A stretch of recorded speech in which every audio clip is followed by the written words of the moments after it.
أما بعد فأعوذ بالله من الشيطان الرجيم بسم الله الرحمن الرحيم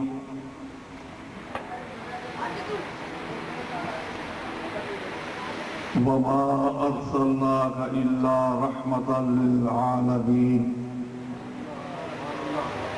صدق الله مولانا العظيم الصلاة والسلام عليك يا سيدي يا رسول الله الصلاة والسلام عليك يا سيدي يا حبيب الله الصلاة والسلام عليك يا سيدي يا رحمة للعالمين وعلى آلك وأصحابك يا سيدي يا شفيع المذنبين جناب علامہ صاحب، دیگر میرے کرم فرما بزرگوں، دوستوں، ساتھیوں،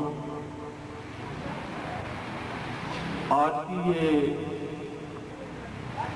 انتہائی باوقار محفل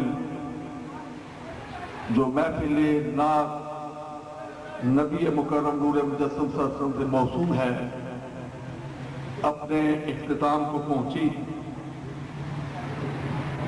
حضور نبی کریم صلی اللہ علیہ وسلم کے صلاح خانوں نے اپنے انداز میں گلہائے عقیدت پیش کیا۔ نقیب محفل شاہ صاحب نے بڑے پیارے اور کوثر و سرطبیل میں دھلے ہوئے الفاظ سے اس محفل کی نقابت کی۔ جناب کوثر شاہ صاحب، راجہ نعیم اور نعمان اور دیگر کے جو ساتھی ہیں، جنہوں نے دن رات محنت کر کے اس محفل کے انعقاد کے لیے کوشش کی، اللہ تعالیٰ ان سب کے جان و مال میں، آبرو میں اور ان کے مستقبل میں ترقیاں کو نصیب فرمائیں۔ آپ تمام حضرات جو اس محفل میں شریک ہوئے، اللہ تعالیٰ سب کے گھروں میں خیر و برکت نزول فرمائیں اور ہر طرح کے حادثات و خطرات سے محفوظ و معمون فرما کر اپنے پیارے آقا و مولا صلی اللہ علیہ وسلم کی غلامی اور آپ کی ذات کا ادب اور آپ کی سچی محبت عطا فرمائیں۔ حضرات محترم، جہاں تک تعلق ہے نعت مصطفیٰ پاک صلی اللہ علیہ وسلم کا، وہ نعت نہ تو میں لکھ اور پڑھ سکتا ہوں، نہ ہی کوئی اور اس کی جسارت کر سکتا ہے۔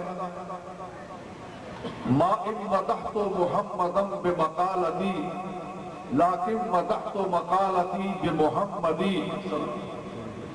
فرماتے ہیں کہ میں سرکار کی بات کر کے سرکار کی شان کو نہیں بڑھا سکتا، بلکہ آپ کی بات کر کے اپنے کلام کو حسن دیتا ہوں۔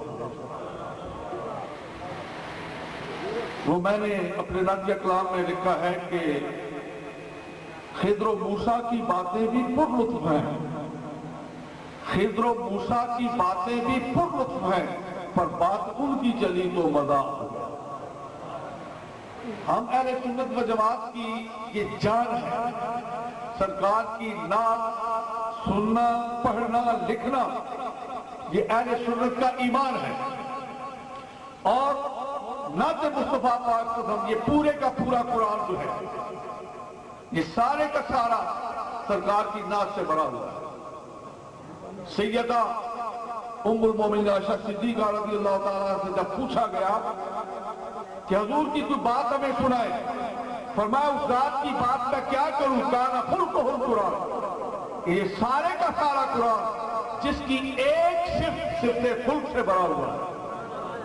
حضرات محترم، اب آپ اندازہ فرمائیں کہ فقط ایک صفت جو سرکار کی صفت خلق ہے، اگر الحمد والناس تک یہ پورا قرآن آپ کی ایک صفت ہے تو قرآن کا یہ دعویٰ ہے وَإِن كُنتُمْ رَيْبٍ مِّمَّا نَزَّلْنَا عَلَىٰ عَبْدِنَا فَأْتُوا بِسُورَةٍ مِّن مِّثْلِهِ۔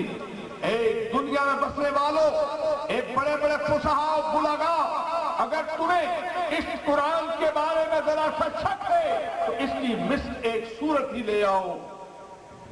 آج تک یہ چیلنج موجود ہے، لیکن قرآن کی کسی ایک سورت کی مثل نہ کوئی لا سکا۔ فَإِن لَمْ تَفْعَلُوا وَلَن تَفْعَلُوا، اور میں اگر تم ایسی کوشش کرو گے تو ہرگز کامیاب نہیں ہوگے۔ فَاتَّقُوا النَّارَ الَّتِي وَقُودُهَا النَّاسُ وَالْحِجَارَةُ وَأُعِدَّتْ لِلْكَافِرِينَ۔ تو دوستان محترم، ماننا پڑے گا جب قرآن کی ایک سورت کی مثل نہیں تو 6666 کی مثل کون لائے گا؟ تو جب 6666 کی مثل کوئی نہیں تو ماننا پڑے گا کہ مصطفیٰ کریم کی ایک صفت کی مثل بھی کوئی نہیں۔ جہاں مصطفیٰ کی ایک صفت کی مثل بھی کوئی نہیں تو مصطفیٰ کی باقی صفات کی مثل کون ہو سکتا ہے؟ تو جس کی صفات کی مثل نہیں ہو سکتا اس کی ذات کی مثل بھی کوئی نہیں ہو سکتا۔ آج تک یہ چیلنج موجود ہے، فَأَيُّكُمْ مِثْلِي، تم میں میری مثل کون ہے؟ دوستان محترم، مصطفیٰ کریم کی مثل کوئی بھی نہیں، نہ تھا نہ ہے نہ ہوگا۔ نعتخوان جو نعتیں پڑھتے ہیں وہ تو اپنے لیے اعزاز حاصل کرتے ہیں، اپنے لیے عشق کے مراتب طے کرتے ہیں، ایمان کو ترقی دیتے ہیں، ورنہ حضور کی صفت و ثنا ہماری صفت و ثنا کرنے کی محتاج نہیں ہے۔ وَرَفَعْنَا لَكَ ذِكْرَكَ، محبوبہ ہم نے تیرے لیے تیرے ذکر کو بلند کر دیا۔ جس کے ذکر کو رب نے بلند کر دیا سارا زمانہ بھی نہ ذکر کرے، ان کے ذکر میں ذرا سی کمی نہیں آ سکتی۔ میں اس دفعہ حاضری ہوئی عمر شریف کے لیے تو جنت البقیع میں ایک جلے سے بات ہو گئی، وہ کہنے لگا کہ ان قبروں سے ہم نے کیا لینا ہے، رسول اللہ کی قبر سے ہم نے کیا لینا ہے؟ میں نے کہا بکواس بند کریں، سب کچھ انہی سے لینا ہے، انہی سے ملا ہے، انہی سے ملتا ہے۔ آج تم شرک کی جو ہے دھوم مچائے پھرے ہو، تمہارے باپ دادا اسی کعبے کے اندر بتوں کی پوجا کرتے تھے اور سب سے بڑے مشرک تھے۔ سلام کرو ذات کو کہ جس نے بتوں کو پاش پاش کر کے تمہیں خدا سے ملایا ہے۔ جب تک اس کی ذات کو سلام نہیں کرو گے تمہاری نماز کی کوئی حیثیت نہیں بنے گی، تمہاری عبادات کی کوئی ویلیو نہیں بنے گی۔ جب تک مصطفیٰ کریم کی ذات پر کہ جس کا سلام تمہاری نماز کے اندر موجود ہے، السلام علیکہ ایھا النبی۔ حضرات محترم، میں تقریر، آپ کو پتا ہے جو تقریر کا میرا انداز ہے وہ تو میں نے نہیں اختیار کیا، صدارتی خطبہ ہے میرا، تو وہ میں زیادہ وقت نہیں آپ کا لوں گا کیونکہ وقت کافی ہو چکا ہے۔ لیکن سلام، نماز کے اندر سلام ہم پڑھتے ہیں نا، میں کافی دیر سے سوچ رہا تھا کہ نعتیں ہو رہی ہیں، الحمدللہ ثم الحمدللہ، نعت لکھتا ہوں اور نعت پڑھنے کا ڈھنگ بھی مجھے آتا ہے، ایسی کوئی بات نہیں ہے۔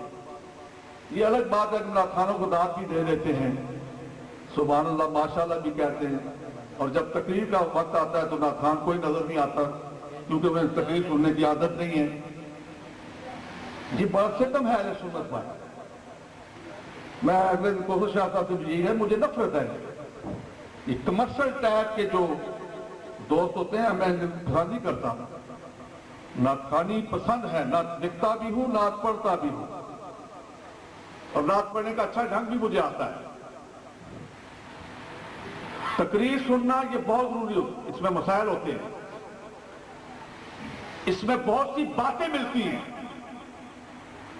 میں نے ایک دفعہ مائک بیٹھنے نعت تھی تو وہ ساتھی اس نے بیٹھنے لگے، میں نے کہا بیٹھو، یہ آپ کھڑی کا ایک شعر ہے، اس کا مطلب مجھے سمجھا دو۔ پڑھنے کو تو سب پڑھ لیتے ہیں، سمجھاؤ مجھے شعر کیا ہے کہ عیسیٰ خاک عہدے دروالی،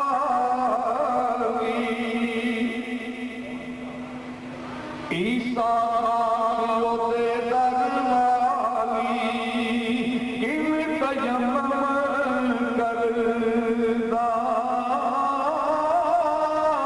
تایت دست مبارک اس دا،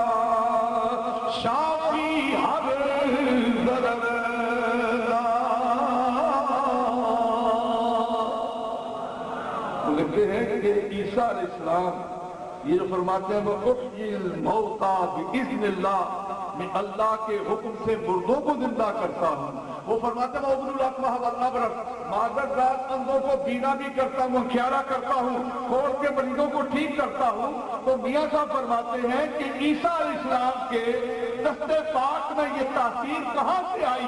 وہ کیسے مریضوں کو ٹھیک کرتے ہیں، وہ کیسے کوڑوں کو درست کرتے ہیں، وہ کیسے نابینوں کو بینا کرتے ہیں، ان کے ہاتھوں میں یہ تاثیر کہاں سے آئی؟ وہ کہنے لگے کہ عیسیٰ خاص عہدے در والی ان تیمم کرتا.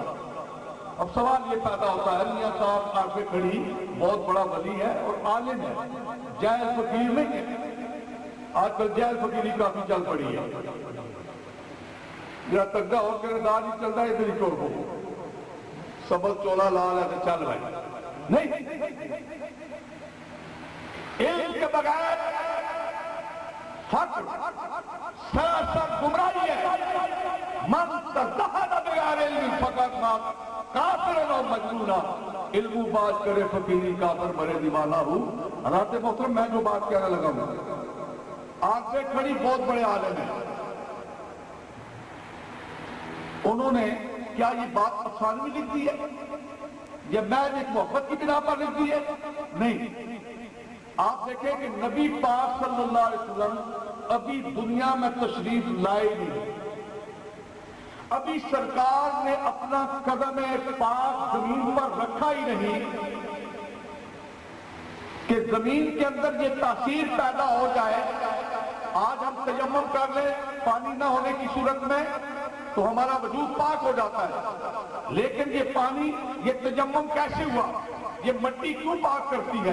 حضرات محترم میرے آقا فرماتے ہیں جعلت الارض مسجدا وطہورا، یہ ساری روئے زمین میرے لیے مسجد بھی بن گئی اور طہورا، خود پاک ہو کر دوسروں کو پاک کرنے والی بھی بن گئی. حضرات محترم میں نے پوچھا بھی مٹی تیرے اندر یہ خاصیت کہاں سے آئی؟ نبی پاک تو مکے میں تشریف لائے اور یہاں مورگا کی مٹی میں بھی یہ تاثیر موجود ہے کہ اس کو بھی اگر تیمم کے طور پر استعمال کرو انسان پاک ہو جاتا ہے. یہ مورگا کی مٹی مجھے بتا سرکار تیرے اوپر تشریف لائے؟ کہنے لگی نہیں. میں نے پوچھا راولپنڈی کی مٹی کیا نبی پاک کے قدم تجھ پر پڑے؟ کہنے لگی نہیں. میں نے لاہور کی مٹی سے پوچھا کہ نبی پاک تشریف لائے؟ کہنے لگی نہیں. میں نے کہا یہ موضع کیا ہے؟ فرمایا اصل میں مکہ کہتے ہیں ناف کو، مکہ کہتے ہیں ناف کو.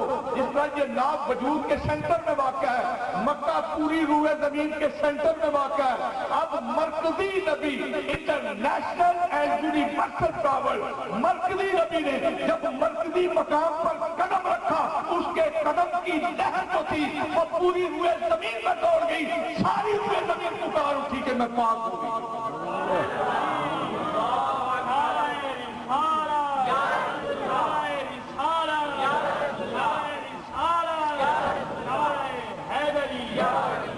اور یہ کر رہا تھا کہ سرکار ابھی تشریف نہیں لائے دنیا میں. عیسیٰ علیہ السلام پہلے ہوئے 550 برس پہلے. تو میاں صاحب نے کیا یہ ویسی بات کہہ دی ہے؟ بھائی یا تو سرکار نے قدم مبارک رکھا ہوتا زمین کے اندر یہ تاثیر پیدا ہوتی، عیسیٰ تیمم کرتے تو پھر تو معاملہ تھا. جب سرکار ابھی تشریف لائی نہیں تو کس مٹی کا وہ تیمم کرتے تھے؟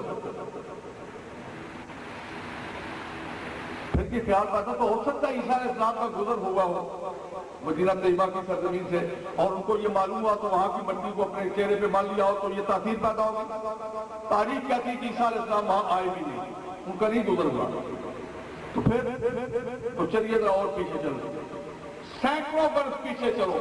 جب حضرت سلیمان علیہ السلام نے بیت المقدس قبلہ اول جنوں سے بنوایا تو اس قبلہ اول کے کئی دروازے بنائے اور ایک دروازہ خصوصی طور پر نبی پاک کے اسم پاک پر بنایا، باب محمد. باب محمد صلی اللہ علیہ وسلم. اب عیسیٰ علیہ السلام چونکہ وہیں پیدا ہوئے وہیں بڑے ہوئے، جب کوئی مریض آتا تو وہ باب محمد پر آتے، وہاں کی مٹی اٹھا کر اس کے چہرے پر ملتے، وہ ٹھیک ہو جاتا. اللہ محترم یہ ہے علم حاصل کرنا بہت ضروری ہے. سراخانوں کو بھی چاہیے کہ وہ تقریر کو بھی سنیں. عرض کر رہا تھا کہ سارا قرآن میرے نبی کی نعت میں بیان کروں یا نہ کروں. 70,000 فرشتے صبح اور 70,000 یہاں کہتے ہیں کھڑے ہو کر سلام کیوں پڑھتے ہو؟ نہ پڑھو جی. تمہارے نہ پڑھنے سے کیا ہو جائے گا جی؟ اپنا نقصان کرو گے. وہاں تو 1,40,000 24 گھنٹوں کے اندر ہر وقت معاہدہ شریف کے حضور سرکار کی بارگاہ میں سلام پڑھتے ہیں فرشتے. وہاں کیا کمی ہے؟ کائنات کا زیادہ نبی پاک پر درود و سلامات کرتا ہے. تو عرض کر رہا تھا نماز کے اندر پڑھتے ہیں السلام علیکہ ایھا النبی. اتحیات کے اندر آپ سب پڑھتے ہیں. اللہ کرے سب نمازی ہو جائیں. مقام کون سا ہے؟ یہ مقام وجوب کا ہے. کیوں جی؟ یعنی تشہد پڑھنا واجب ہے. تشہد پڑھنا واجب ہے. اب جو وجوب ہے اس کے اندر سلام ہے. تو معنی یہ نکلا کہ نماز جو اللہ کی ہم پڑھتے ہیں، قیام اللہ کے لیے کرتے ہیں، رکوع اللہ کے لیے کرتے ہیں، سجدہ اللہ کو کرتے ہیں، مگر جب تک نبی پر سلام نہیں پڑھیں گے ہمارے رکوع و سجود کی کوئی ویلیو، کوئی حقیقت نہیں، ہماری نماز قبول ہی نہیں ہے. تو جس نبی پر نماز کے اندر سلام ہے، نماز کے بعد اس پر کیوں سلام ہے؟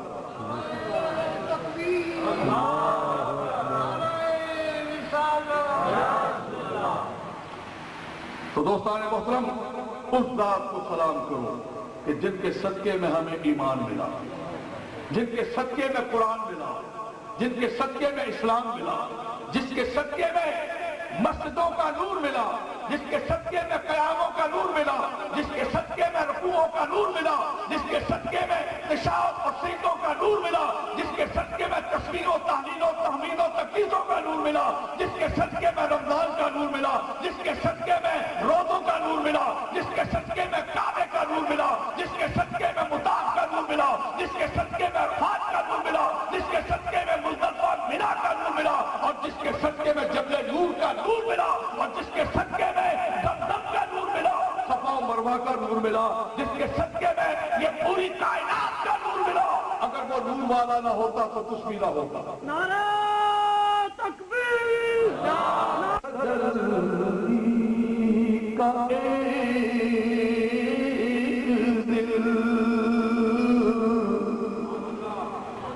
سرکار کے نور کی تجلی کا ایک دل، کعبہ بھی ان کے نور کی تجلی کا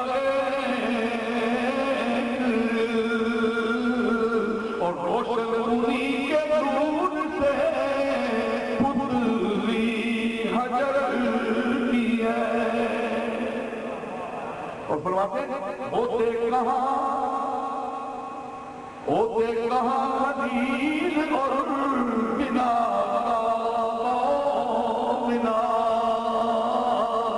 لولاک والے صاحبی سب تیرے گھر کی ہے. یہ سب سرکار پہ کہا ہے. یہ فیض رضا احمد پاک کا، ورنہ ہم کیا سمجھتے خدا کو. تو دوستان محترم، اس قسم کی محافل میں شرکت کرنا، حاضری دینا، یہ اپنی بخشش کا سما پیدا کرنا ہے.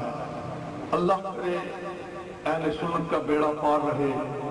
لیکن اس کے ساتھ ساتھ ایک اور میں بات کروں، نماز پڑھنا بھی نعت مصطفیٰ ہے.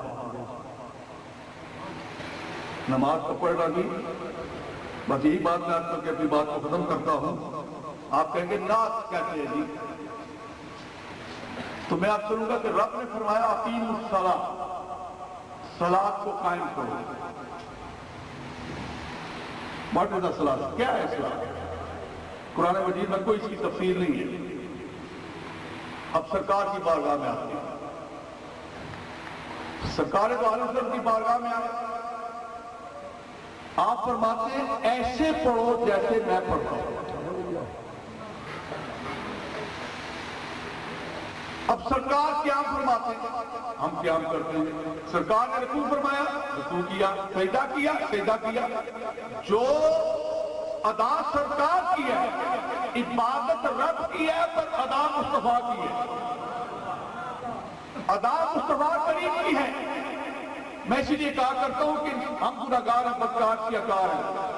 اگر پردیش میں کوئی آدمی چلا جائے نا، اس کو اپنے بچوں کی یاد ستاتی ہے، تو اچانک اسے وہاں ایک بچے سے پیار ہو جاتا ہے، اسے گلے لگاتا ہے، ٹافیاں لے کر دیتا ہے، اس کو چومتا ہے۔ دوسرے والے پوچھتے ہیں جی بچے تو یہاں بہت ہیں، اس بچے سے پیار کی خصوصی وجہ کیا ہے؟ تو وہ کہنے لگا کہ دراصل پیار تو مجھے اپنے بچوں سے ہے، اس بچے سے پیار کی وجہ یہ ہے کہ اس کی کچھ ادائیں میرے ایک بچے سے ملتی ہیں، جب اس کی ان اداؤں کو دیکھتا ہوں مجھے اپنا بچہ یاد آتا ہے۔ حقیقت میں پیار تو اپنے بچے سے ہے، لیکن اس کی کچھ ادائیں چونکہ اس کے اندر موجود ہے، اس کی وجہ سے یہ بھی پیارا لگتا ہے۔ بلا تشبیہ و تمثیل، رب کا بچہ تو کوئی نہیں، پر رب کا ایک محبوب تو ہے نا۔ جب ہم ارکانوں کی لو تک ہاتھ لے جاتے ہیں، ہاتھ مانتے ہیں، رکوع کرتے ہیں، رب دیکھتا ہے بندہ گناہگار ہے، پر اٹھتا بیٹھتا ایسے ہے جیسے میرا یار اٹھا بیٹھا کرتا تھا۔ چل میں اپنے یار کی اداؤں کے صدقے تجھے بھی اپنا پیارا بنا لاتا ہوں۔ قل ان کنتم تحبون اللہ فاتبعونی یحببکم اللہ۔